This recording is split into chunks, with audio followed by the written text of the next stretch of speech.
What is up guys? Welcome back to another video. Bakit ako natatawa? Okay. To another video guys. In this video we are speaking of, ano ba title ng content?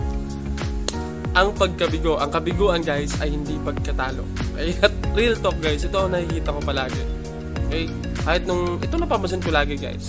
Nung high school ako, nung college, nagtrabaho na ako hanggang ngayon guys. Ito ang palagi kong napapansin. Ito ang palagi kong nakikita sa paligid ko sa mga tao na merong relasyon, na nakikipagrelasyon guys. At hopefully guys, makatulong sa inyo to guys. Okay?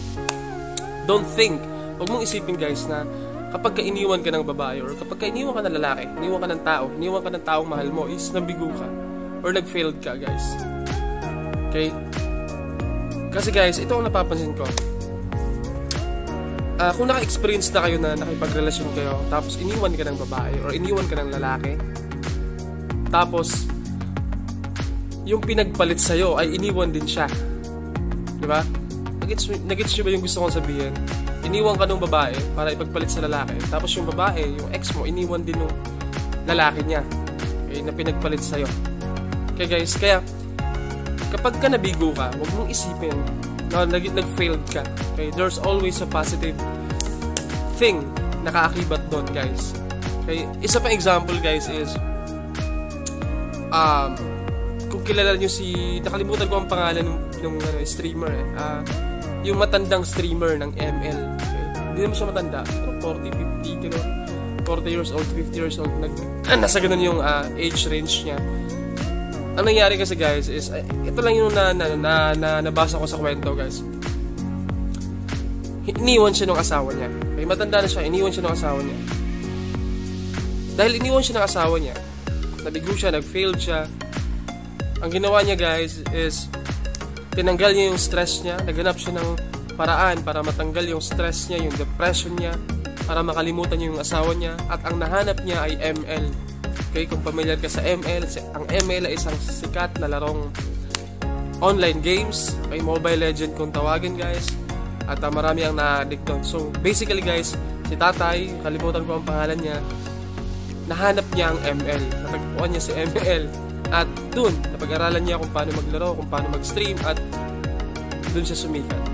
Okay guys, nagkaroon siya ng freedom. Okay, dun niya nahanap yung freedom ng buhay niya. Okay, financially freedom. At eventually hindi siya natalo guys, hindi siya nabigo. Nabigo siya pero hindi siya natalo. It's because guys, hindi niya hinabol yung babae, hindi siya nag-isip na, hindi siya na-stress, hindi siya nagpaka-depress, hindi siya nagkulong sa kwarto para magmukmuk, umiyak na parang bata. Okay guys, hindi niya inisip na yung pagkatalo, yung pagkabigo niya is pagkatalo.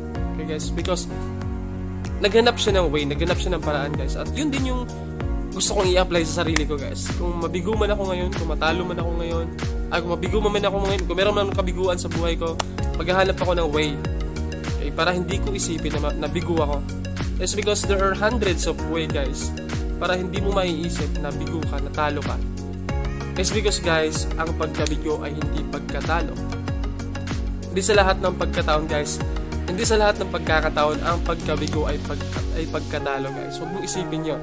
Kasi there's always a positive way, positive thing na mangyayari sa'yo.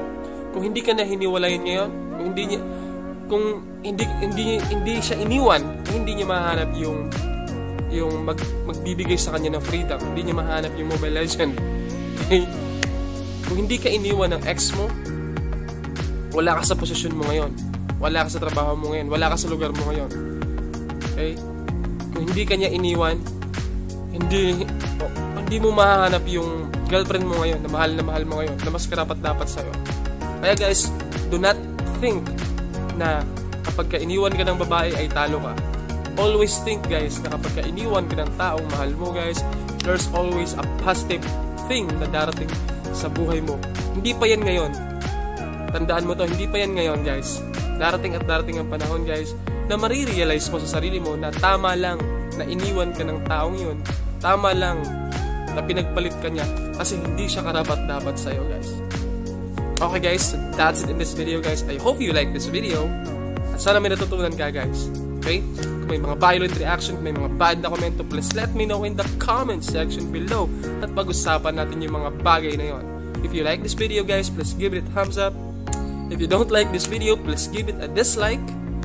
At guys, kung first time ka na lang sa YouTube channel ko, gumagawa ako ng ganitong content every day, every week to help you understand the true meaning of life guys. So basically, mga life hack videos yung mga ginagawa ko dito sa channel ko guys. At kung gusto mo mag-join guys, please subscribe guys. Okay?